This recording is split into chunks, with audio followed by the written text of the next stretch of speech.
and welcome to Literary Prospects, where we talk to authors and literary professionals about books, publishing, and the writing life.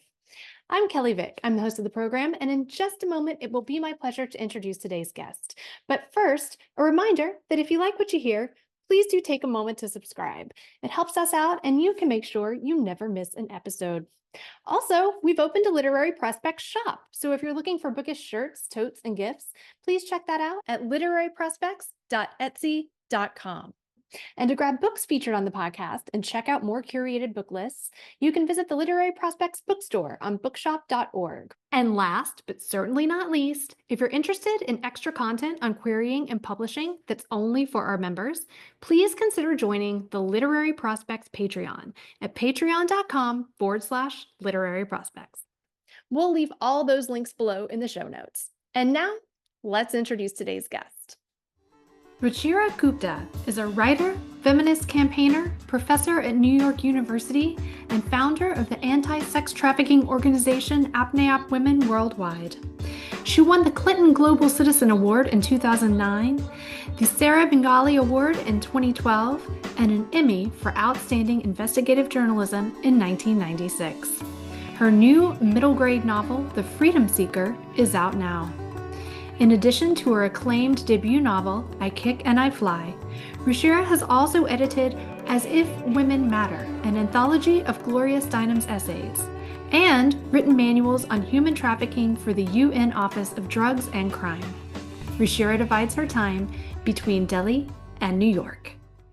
Ruchira Gupta, thank you so much for being here today to discuss your riveting and timely middle grade novel, The Freedom Seeker. In a starred review, Kirkus says, through evocative and accessible writing, this gut punch of a story illuminates the global rise of intolerance and the anguish faced by those who seek safety. In another starred review, Publishers Weekly says, this sobering novel's optimistic and steadfast tone, highlighted through Simi's own self-determination and in joyful instances of kindness and connection, rings true across grim depictions of loss. Author Alan Gratz says Gupta turns a spotlight on the broken American immigration system and its devastating impact on children.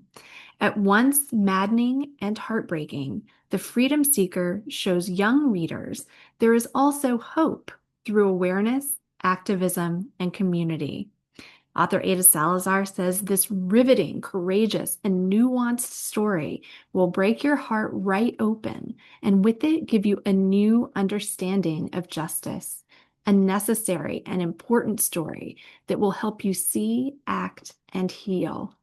And one more, author Jason DeLeon says, now more than ever, we need books that tell the complicated and complex stories of our global migration crisis from new perspectives. The Freedom Seeker does just that. It's an important and moving tale about the difficulties of finding refuge in an increasingly inhospitable world, told from the perspective of a child. This book gives a refreshing and unexpected take on what it means to migrate and what is lost along the way. This is a must-read for young people and adults alike. So, with that, and I could have gone on, there were many more. What can you tell us about The Freedom Seeker? How do you describe the book? I describe it as a social justice adventure because it's an adventure story with a lot of cliffhangers, many challenges. And my protagonist, Simi Singh, who's 12 years old, and her friend, Jose, have to overcome this almost like navigating, a adventure, like as if they're going into the unknown and there are obstacles and they have to overcome the obstacles, which are real life obstacles, really. A desert, a border detention camp, coyotes, and a foreign country, language they don't understand, rules, regulations, and of course, loss and grief, being separated from their families. So I each thing is like a higher and higher an obstacle that they have to jump over. And so that's why I call my book a social justice adventure. I love that description, and it really does feel perfect listening to you talk about it after reading it. It does feel like an adventure, but with so much more, so much more to it. What was the spark that got this story started for you? There were two things which happened around the same time. One was that I kept, I work on human trafficking issues and I have a foundation which helps little girls out from prostitution and into schools and colleges. But also, so my work often overlaps with migration and people smuggling. Hmm. And I worked in the United Nations for many years. I was posted all over the world, and I would go into refugee camps and in conflict areas and borders and see how traffickers actually preyed upon people who are made vulnerable because of migration and smuggling and, of course, conflict. Hmm. So, this was something that I had always been meaning to write and explore more about. And then what happened was that I stumbled upon two articles in the space of a few months. One was about a Sikh family, a mother and a daughter, crossing the Arizona desert, and they were from India. Punjab, Chandigarh, just like my protagonist Simi. And they were separated in the desert because the mother went to look for water for her daughter. And then the border guards found them, and the father was a taxi driver in Queens. And I began to think, who were they? Why did they come? And I began to study more about them. And then I found there's a whole bunch of families from Punjab and Gujarat who are coming to the US regularly because of economic hardship, but also because of political vigilantism in India. So I got more intrigued. And then a few months later, another article came about a Gujarati family crossing the border from Canada in right in the height of winter in Mm. saris and chappals and freezing to death. So I thought, people need to know what's going on and why are they all languishing in jail? What's making them come? So I began to write at that time because as I researched, I found out more. And I thought people need to know that desperation can take many forms. In Latin America, people are fleeing gangs, but people are also fleeing conflict, economic hardships, even religious vigilantism. And so that's how my story was born. I did go to Arizona and to the Mexico border, and I spent a lot of time in the desert. I even didn't drink water for a few days just to Oh, feel what it wow. was like to cross. And saw the barbed wire and families talking through the barbed wire to each other. On the same street, there was a barbed wire fence dividing them. And they were sharing cokes and talking to each other through that. And I thought this is kind of weird. I didn't expect this on the US-Mexico border. As a UN employee, I Mhm. have been posted to Kosovo and I have seen people navigate a lot of things, but this was not necessary. Mhm. Mhm. And how long were you there along the border and in the desert? I spent several months and I went there two or three times over the years while researching my book. And so this was a years long process in researching. I wanted to know a little bit more about the research process. How did it all So unfold? so one was, of course, reading articles, and then I live in New York half the year. So I would go to Queens and meet people in the two Sikh gurdwaras here. Mhm. Gurdwaras are like Sikh temples, and meet people who'd migrated. And there were something called langars where they would give food as charity to those who didn't have access to food or housing. And I spoke to them, understood what they were going through, or understood a little bit. No one can understand the range of things that a migrant loses and has to find, or how insecure they feel. What stood out for me was how insecure and lost they felt. Mm. And, it wasn't just not having a roof over their heads, which was important, or a stable roof, but they didn't know the language. They didn't even know how to switch on the computer, things we take for granted Mhm. and which are such a part of our everyday lives. Intimidated if someone asked them a question, they felt, oh, am I going to be declared illegal or not? This sense of fear and insecurity Um, not the kids not wanting to go to school because they said, they'll treat us badly. All kinds of things were going on. And I thought, nobody knows that so many Indians are coming here and what they are going through. Yet we have this borough right in New Mm-hmm. York, where 138 languages are spoken in Queens. And the streets are full of food from so many different countries, from Bangladeshi to Nepali to Indian, Punjabi, also different kinds, South Indian, North Indian, East Indian. And then there's Greek and Spanish and also so many different kinds. And how things change every corner. And yet we are not exploring how these people live and what's going on.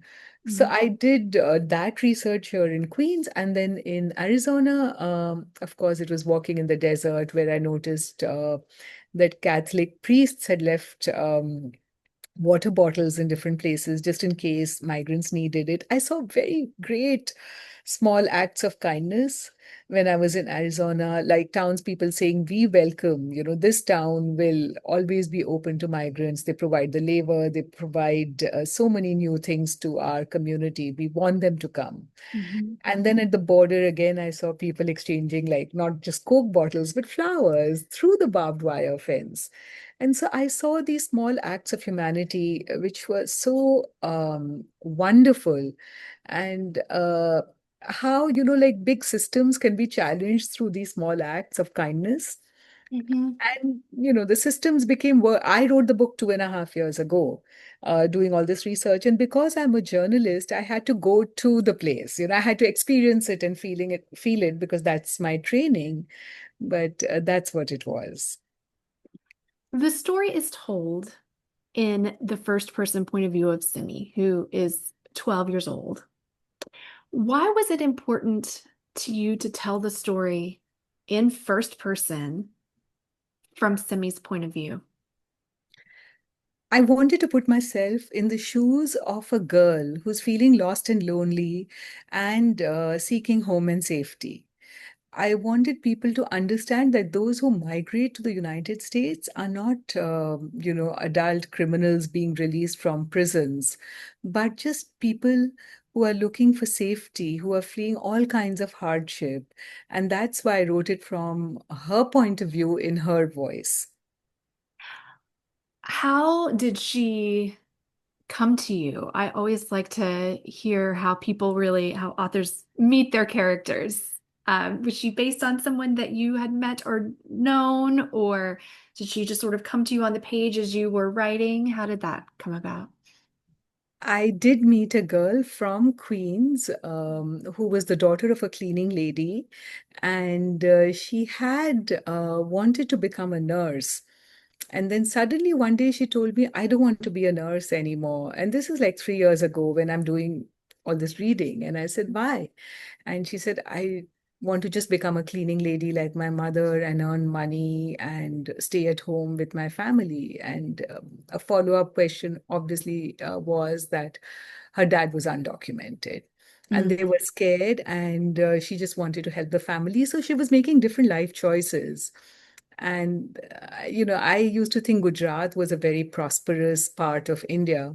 mm, And I couldn't understand why this Gujarati family was making these choices and why they had come if the father was undocumented and all of that. mhm, And then I found they were interfaith couple mhm, mhm, mhm. and they Like were Simi fleeing Campbell. religious persecution from India. Wow.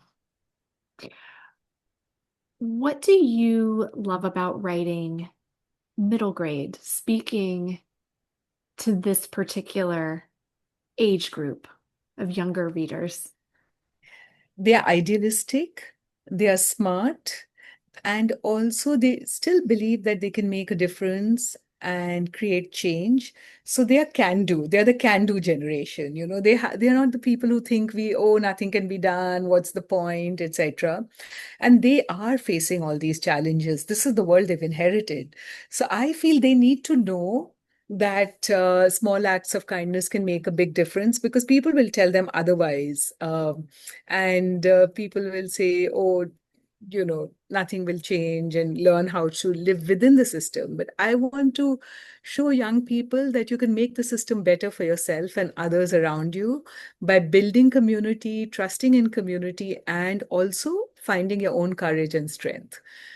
Because I have found this in my own life as an activist, Mhm. that whenever I was faced with a very big problem and I had no clue how to deal with it, like taking on the whole issue of human trafficking. I was a journalist and I found a village with missing girls and followed the trail and saw little girls in cages in Mumbai, 1400 kilometers away from Nepal. Oh my God. And I thought, I'm going to do something about it. But all I knew was journalism.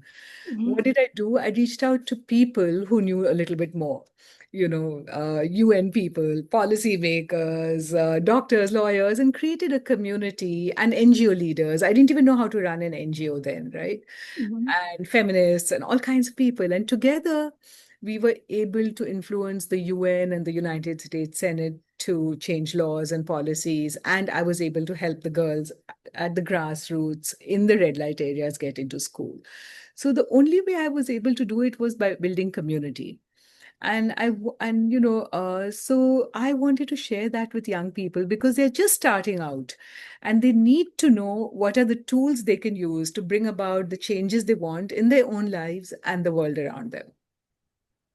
What do you hope people take away from this book, from The That Freedom Seeker? kindness wins, that it does succeed, and kindness is a great act of resistance in a time when things are so tough. I think if they would take that away, and also perhaps, I want to humanize when people want to criminalize the people around us. So Mhm. I want young people to take away empathy, maybe find a clue to something in their own lives or their friends' lives or to the world that they're trying to understand. I also want to inspire them to become, interested in volunteering with different NGOs or social work organizations, share the book and tell the story so that our narratives can influence the world we are caught in right now. Have you witnessed that in your own work as an activist? Kindness prevailing and winning? Absolutely, absolutely. And kindness does win because it's all we have. Mhm. When rules and regulations and systems at the top are flawed, then, and in my own book also, you will see that in The Freedom Seeker, Simi is met with small acts of kindness, which make such a difference to her. So, she meets a border guard in a detention camp who comes and plays a board game with her. But it gives her that much, strength back to keep fighting. She meets a nurse in the infirmary who gives her a little information about where her mother could be. She meets a teacher who tells her how to fill up a form, or friends in the shelter from different countries, including Jose, who crosses the desert with her, who tells her what Spanish words mean, what the border guards will do. So, if you have information, you're less scared, takes away the fear. And then how a bunch of mothers organize almost like a caravan to take a mother from the Eloy detention center all the way back to Queens because they can't put her on a plane with no documents. So all these acts of kindness actually bring a whole family together and give life to a whole family. And Mhm. this is what I witnessed as I was researching the story, which I've shared in the book. These are all incidents based on true life. That's incredible. And so wonderful and heartening to hear in a story that feels so devastating, also in so many ways, right? The separation of this family, but this one has a wonderful ending. Um, there is also a resources section in the back of the book, which I just love, where people can go to learn more. And there's also a glossary of key terms. How did you decide to include these sections? I felt that kids will want to do more once they finish reading the book. Mhm. And I didn't want to lose the opportunity to give them the tools they need to do more. So that's why I had the resources section. But also, my editor in Scholastic is Sam Palazzi. She's like a friend and an ally. And she was very much on board with this, that let's have a resources section. And so that was great. The choice of what I would put in the resources section is very much based on what's going on right now in the United States. So it was to meet the moment. Because when I was growing up, things were hidden from us. And we were told, don't read this, don't read that, you don't need to know about it, thinking that would protect us. But it does not protect. In fact, secrets are dangerous for us, which I know through my work that, it can lead to pedophilia and this and that. Mhm. Same thing, I think, with the whole immigration and refugee crisis, which is going on right now. Kids need to know because they'll have classmates, they may be experiencing something themselves. The conversation is going on. And so, how can they be part of it in a positive way? And also, just protesting is not being radical. Sometimes doing the work is radical. So, I wanted to give kids the tools to do the work. How did you come to writing? How did you come to writing fiction? So I always wanted to be a writer. I grew up in Calcutta, a huge city in eastern India near Nepal, Bangladesh border. And it used to be the capital of the British Empire, if you remember. And it's a city full of writers and poets, and it's got a huge literary traditions. Like Rabindranath Tagore, the great Indian poet, has come from there. Arundhati Roy is half Bengali. Any Jhumpa Lahiri is half Bengali. So Mhm. Calcutta, you can understand, is a big center, a hub for writers.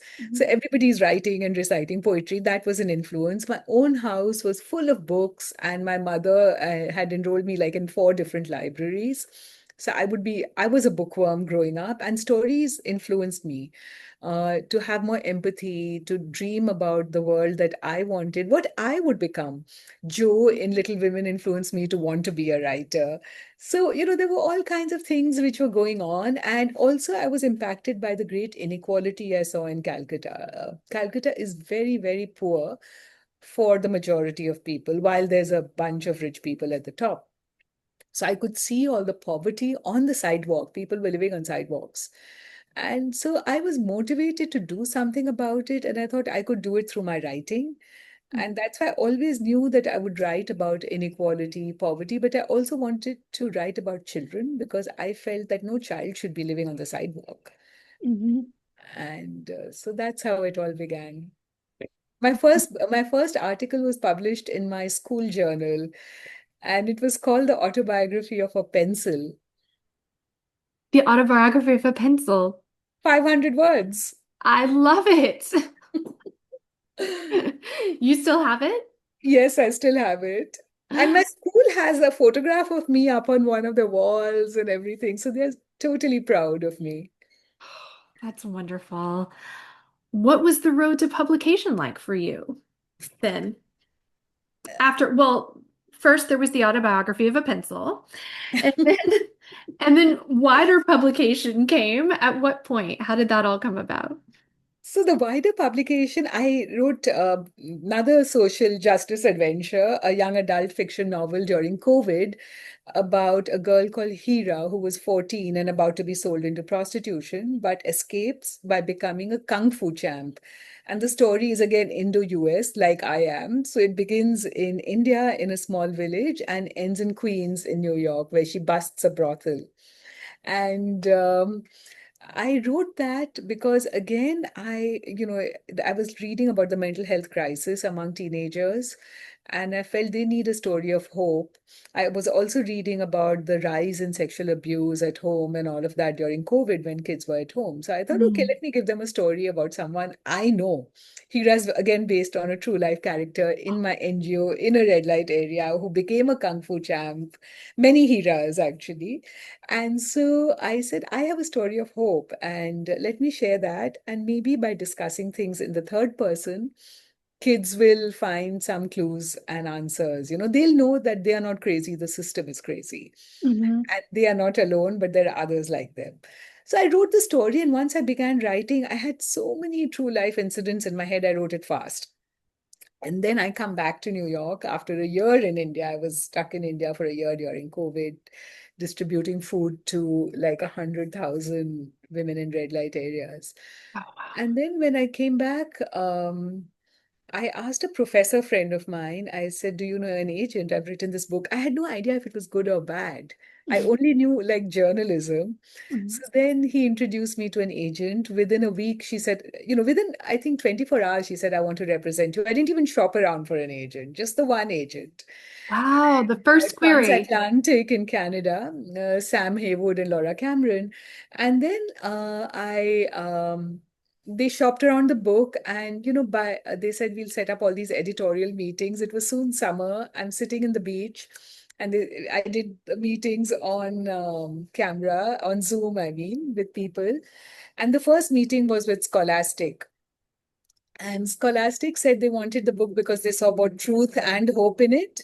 Mhm. And they said they would take it to every school. And I went back to my agent and I said, "Why do we have to have other editorial meetings?" They did, everyone wanted the book.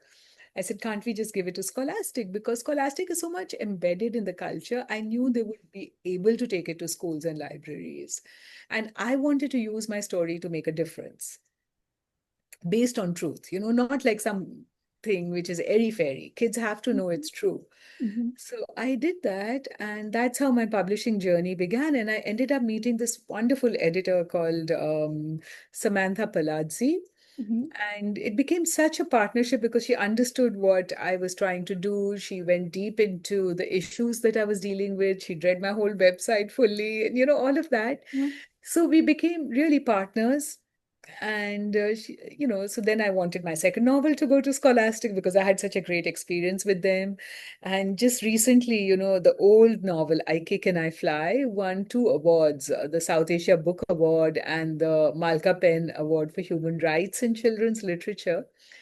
And the lady who interviewed me from university here, it's a university award. She was telling me that, your book has already, I read your book much before it won the award from our local library. And she said that your book is really in all the libraries and it's acquiring a small community in America. And I was so thrilled, I said, great. And just 2 weeks ago, I went to the convention of the American Libraries Association to do book signings and theatrical readings for the Freedom Seeker. And again, people had lined up, and some of them had read I Kick and I Fly, and that's why they were in line. And this idea of getting into school libraries and getting to kids Mhm. who may not have access to books through Mhm. this are the kids I want to reach.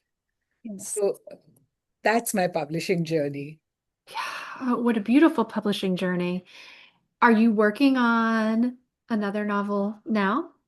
I am. I'm working on another novel. It's a ghost story. And just like my other social justice adventures, it's about two kids taking on colonialism and starts in Pennsylvania in a small town called Erie with a Mhm. ghost, with the ghost of a skeleton that talks to them.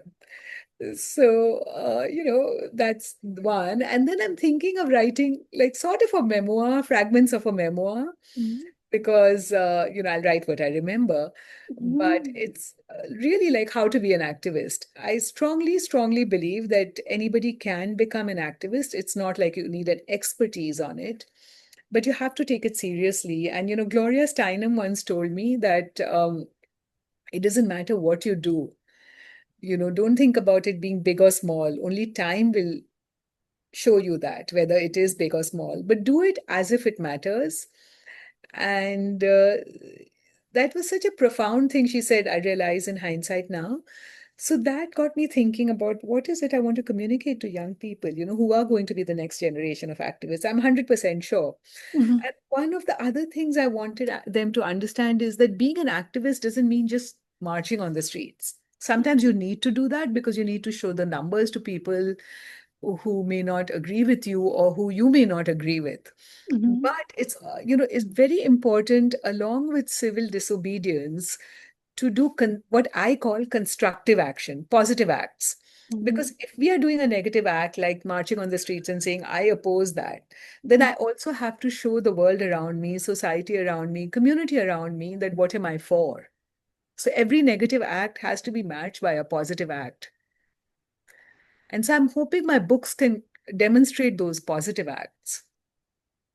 I love that philosophy, and it makes so much sense. Every negative act should be matched by a positive act. How do you think that your work as an activist influences your art, your Yeah. your fiction? So I think all the way there's a thread through it. The subjects I choose, Mhm. the courage and strength of my characters. Mhm. If you see, both Simi and Hira are like feisty girls fighting it out, not giving up, the tenaciousness, the stubbornness, sometimes too stubborn, right? But all Mhm. that comes from activism. My belief that, my characters will change their own lives, of course, is reflected in the end that I show. Because I believe if you don't like the beginning, change the end. And you can script your own stories, right? So Mhm. that's why my characters are full of fire, who bring about changes in their own lives. What do you know now that you wish you'd known before publishing your first novel? Oh, so many, so many things, I wish I'd known about the school library system in America is so wonderful. I Mm. wish I'd connected with more librarians and gone out to speak in more of these school libraries and public libraries and interacted more, because I'm just loving the sense of connection and reality that I get when I meet with these librarians. So I would have been much more intentional, which means I would have had more scale. And, I went to so many places, like I went to like one bookstore. I Mhm. could have clustered together 10 and maximized interacting with human beings, because what I've realized is that there's nothing which can replace in-person interactions. Mhm. Mhm. What's your best advice for aspiring authors? Three things. The first is that begin writing, Mm. because if you don't write and you keep thinking about the perfect will become the enemy of the good. So you have to begin to write.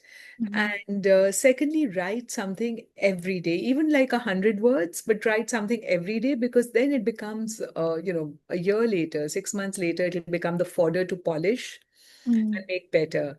And the third thing is, don't worry about what you're writing. Don't wait for the perfect sentence.